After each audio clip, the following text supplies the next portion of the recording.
Hello மக்களே, இன்றைக்கி நம்ம துபாயில் இருக்க கோல்ட் ஷோக்குக்கு தான் போய்கிட்டு இருக்கோம்.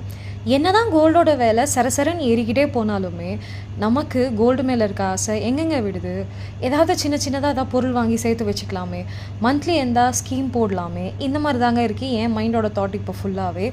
பட் இதே பொண்ணு தான் ஒரு காலத்தில் காதில் கம்மல் போடாமல் கையில் வளையல் போடாமல் சுற்றிக்கிட்டு இருந்தேன். நாங்கள் ஒரு வழியாக கோல்ட் ஷோக்கு போய் ரீச் ஆகிட்டோம்.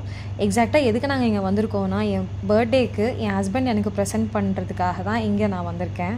என் ப்ரிஃபரன்ஸ் என்னவோ இந்த அரபீஸ் யூஸ் பண்ணுவாங்க இல்லைங்க, அந்த மாதிரி தான் இன்றைக்கி ஏதாவது பார்க்கலாமேன்னு வந்திருக்கேன்.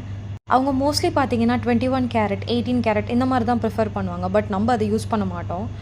ஏதாவது ஒன்று அந்த மாதிரி வச்சுக்கலாமே அப்படின்னு தான் இங்கே நான் வந்திருக்கேன். அது மட்டும் இல்லைங்க, கல்ஃப் கோல்டு நம்ம ஊர்லலாம் சொல்லுவாங்கல்ல, மஞ்சேன்னு தங்கம் வச்சுருந்தா அப்படின்னு சொல்லிட்டு, அந்த மாதிரி தான் இருந்தது பார்க்குறதுக்கு.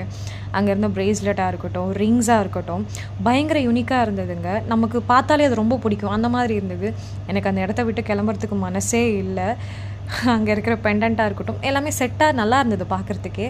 என் நகைக்கு தான் அவர் பில்லு போட்டுருக்காரு. அப்படியே வெளில வந்தீங்கன்னா இது தாங்க அந்த ஷாப்பு, நான் வாங்கின கடை. சுற்றி பார்த்தீங்கன்னா எல்லா கடையும் க்ளோஸில் இருந்துச்சு. அது ஏதோ அன்றைக்கி ஹாலிடேன்னு நினைக்கிறேன். இப்போ மணி என்ன இருக்குன்னு நினைக்கிறீங்க? ஆல்மோஸ்ட் ஒரு 7:30ங்க. துபாயில் எப்படி இருக்குது பார்த்தீங்களா? இப்போ தான் நம்ம ஆளுங்க எல்லோரும் வெளியில் கிளம்பிகிட்டு இருக்காங்க ஊர் சுற்றுறதுக்கு எங்களை மாதிரி. நாங்கள் இங்கேருந்து அப்படியே கிளம்பி சவுகார்பேட்டுக்கு தான் போனோம். என்னங்க முழிக்கிறீங்க? சவுகார்பேட்டா? ஆமாங்க, மீனா பஜார் தான் நான் சொல்லிகிட்டு இருக்கேன். துபாயில் இருக்கிற மீனா பஜார். எக்ஸாக்டாக நம்ம துபாயில் இருக்க மறுபக்கம் இங்கே அப்படியே நம்ம பார்க்கலாம். புர்ஜ் கலீஃபாலாம் ஜஸ்ட்டு பார்க்குறதுக்கு தாங்க. இது தாங்க உண்மையான ரியல் லைஃப் வாழ்கிற இடம். இங்கே தான் இருக்குது எல்லாமே. இப்போ பார்த்தீங்கனாலே உங்களுக்கு புரியும் நான் இதை ஏன் சவுகார்பேட்டுன்னு சொன்னேன்ட்டு. பக்கத்தில் சாட் ஷாப்லேருந்து ட்ரெஸ்ஸு கடையிலேருந்து எல்லாமே இங்கே இருக்குங்க.